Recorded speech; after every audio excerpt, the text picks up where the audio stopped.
Good morning father. Good morning बच्चों, कैसे हो तुम सब? हम सब ठीक हैं फादर। फादर, यीशु की कहानी सुनाइए ना। ठीक है, आज मैं तुम्हें यीशु और सामरी स्त्री की कहानी सुनाता हूँ। ठीक है फादर। ये एक समय की बात है जब प्रभु यीशु यहूदिया को छोड़कर गलील की ओर जा रहे थे और उन्हें सामरिया से होकर जाना अवश्य था। सो वह सुखार नाम सामरिया के एक नगर तक गए जो उस भूमि के पास है जिसे याकूब ने अपने पुत्र यूसुफ को दिया था, और याकूब का कुआं भी वहीं था। सो यीशु मार्ग का थका हुआ उस कुएं के पास बैठ गया और यीशु के चेले नगर में खाना लेने को चले गए। इतने में एक सामरी स्त्री जल भरने के लिए कुएं पर आई। तब यीशु ने उससे कहा, मुझे पानी पिला। तब उस सामरी स्त्री ने उससे कहा, तू यहूदी होकर मुझ सामरी स्त्री से पानी क्यों मांगता है? क्योंकि यहूदी सामरियों से किसी भी प्रकार का व्यवहार नहीं रखते थे।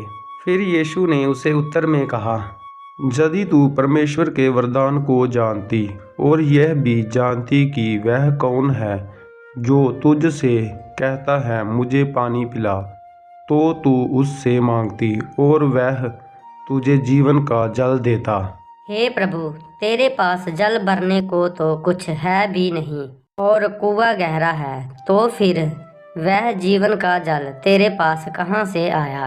क्या तू हमारे पिता याकूब से बड़ा है जिसने हमें यह कुआं दिया और आप ही अपने संतान और अपने घोड़ों समेत उसमें से पिया? तब यीशु ने उत्तर में उसे कहा, जो कोई ये जल पिएगा वह फिर प्यासा होगा, परंतु जो कोई उस जल में से पिएगा जो मैं उसे दूंगा वह फिर अनंत काल तक प्यासा ना होगा, वरन जो जल मैं उसे दूंगा वह उसमें एक सोता बन जाएगा जो अनंत जीवन के लिए उमड़ता रहेगा। हे प्रभु, वह जल मुझे भी दे ताकि मैं प्यासी ना हूँ और ना जल भरने को इतनी दूर आऊँ। तो जा अपने पति को यहाँ बुला ले आ। मैं तो बिना पति के हूँ। तू ठीक कहती है कि तू बिना पति के है, क्योंकि तू 5 पति कर चुकी है और जिसके पास तू अब है वह भी तेरा पति नहीं है।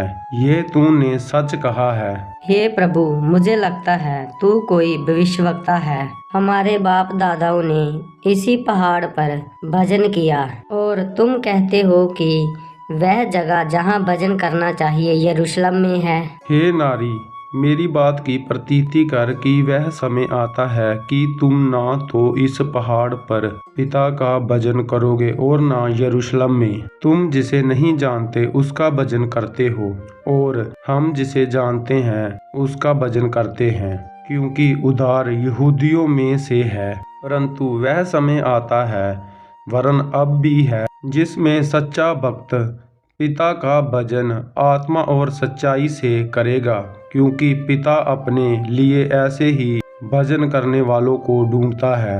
हे प्रभु, मैं जानती हूँ कि एक मसीह है जो आने वाला है और जब वह आएगा तो हमें सब बातें बता देगा। मैं जो तुझसे बोल रहा हूँ वही हूँ। इतने में प्रभु यीशु के चेले आ गए और अचंभा करने लगे कि वह एक स्त्री से बात कर रहा है, तो भी किसी ने कुछ ना कहा। तब वह स्त्री अपना घड़ा उठाकर नगर में चली गई और जाकर लोगों से कहने लगी, आओ एक मनुष्य को देखो जिसने सब कुछ जो मैंने किया मुझे बता दिया। कहीं वही तो मसीह नहीं है? तो वह लोग नगर से निकलकर यीशु के पास आ गए। फिर उस नगर के बहुत से सामरियों ने उस स्त्री के कहने से, जिसने यह गवाही दी थी कि उसने सब कुछ जो मैंने किया है मुझे बता दिया है, विश्वास किया।